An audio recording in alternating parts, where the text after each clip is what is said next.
একদিন এক গ্রামের এক সাধারণ গৃহস্থের ছেলে, নাম আলী।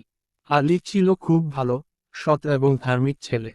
তার মনে সব সময় চিন্তা থাকত, সে কিভাবে তার জীবনটাকে আরো ভালো এবং আল্লাহর নির্দেশনা অনুযায়ী পরিচালিত করতে পারে।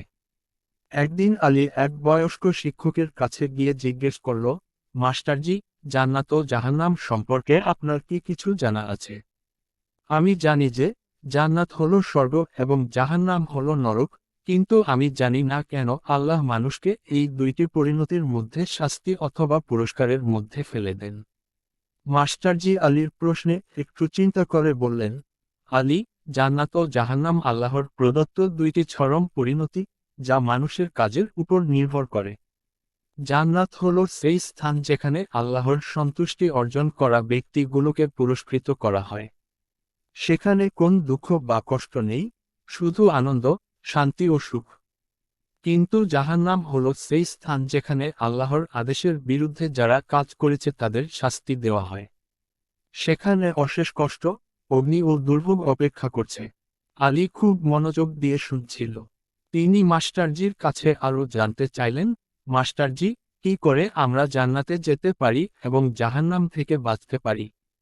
মাস্টারজি আলীকে কিছু সহজ পথ বুঝিয়ে দিলেন। তিনি বললেন, প্রথমত, তোমাকে আল্লাহর একত্বে বিশ্বাস করতে হবে। এরপর তোমাকে সৎ কাজ করতে হবে, পরহেজগারি ও দয়া প্রকাশ করতে হবে, আর প্রত্যেকটি কাজ আল্লাহর এবং নির্দেশনা অনুযায়ী করতে হবে।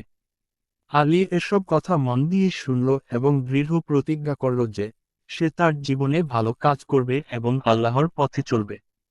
কিছুদিন পর আলী একদিন গভীর রাতে এক মসজিদে দাঁড়িয়ে নামাজ পড়ছিল। তার চোখের সামনে জান্নাত এবং জাহান্নামের চিত্র ভেসে উঠল। জান্নাতে ছিল এক অনন্ত সুখ, যেখানে সাদা মেঘের মতো পাখিরা উঠছে, ঝর্ণা থেকে শীতল পানি ঝরছে, আর সেই পবিত্র ভূমিতে আল্লাহর সন্তুষ্টি ও খুশি ফুটে উঠছে। অন্যদিকে জাহান্নাম ছিল অগ্নিকুণ্ড, যেখানে মানুষ চিৎকার করছে, তাদের শরীর পুড়ছে এবং অশান্তি ছিল সর্বত্র।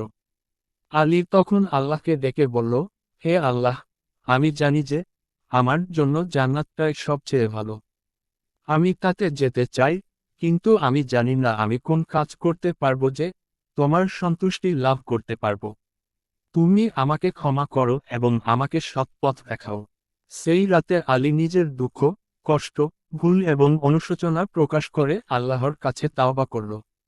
তারপর থেকে সে সব সময় আল্লাহর দিকে ফিরে গেল এবং নিজের জীবনকে সৎ পথে পরিচালিত করল।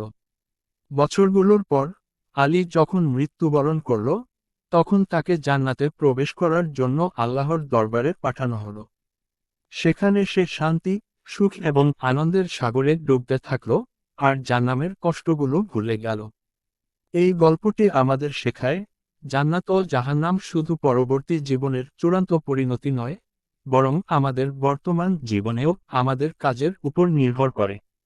আল্লাহর দিকে ফিরে আসা এবং সৎ জীবনযাপন করলে জান্নাতের সুসংবাদ আমাদের জন্য অপেক্ষা করছে।